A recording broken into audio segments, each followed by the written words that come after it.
Jabatan Wakaf, Zakat dan Haji, Johor dan Yayasan Wakaf Malaysia perlu segera mempergiat segmen pengagihan dana wakaf bagi memastikan manfaatnya dinikmati masyarakat secara keseluruhan tanpa mengira bangsa, agama dan keturunan.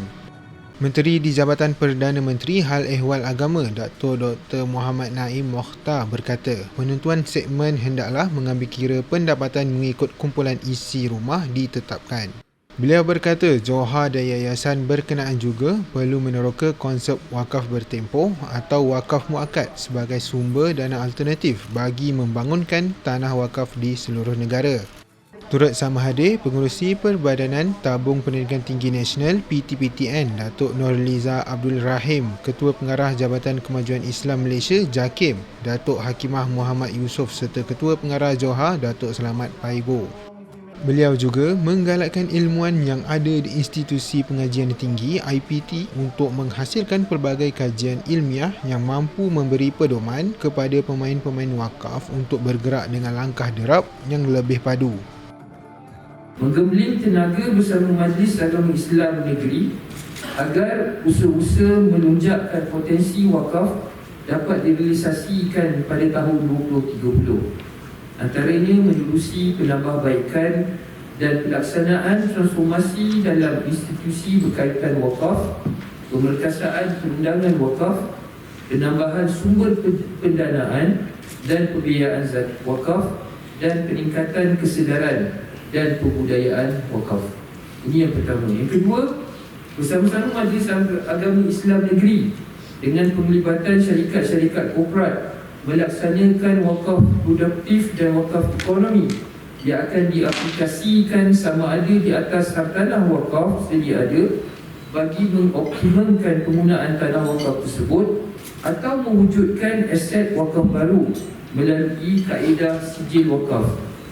Konsep ini tidak hanya tertumpu kepada bangunan semata-mata tetapi turut merangkumi projek pertanian, perladangan dan lain-lain yang bersesuaian yang mampu membantu pembangunan ekonomi negara. Di bawah konsep ini juga, sumber dana daripada wakaf tunai untuk tujuan menjalankan perniagaan boleh diwujudkan.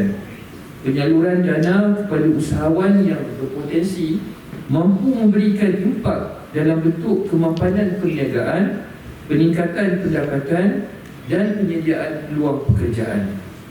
Sebagai permulaan, ini dapat dibuktikan apabila kutipan terkumpul wakaf tunai yang dicatatkan oleh Yayasan Wakaf Malaysia sehingga 31 Disember 2021 berjumlah RM25,125,125.87 dan sehingga 31 Disember 2023 pula telah meningkat sebanyak 54% kepada RM550,450,462 dan 18 sen.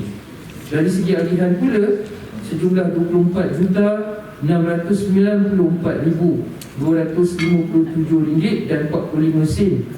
Bersamaan hampir 60% telah dibelanjakan sehingga 31 Disember 2023.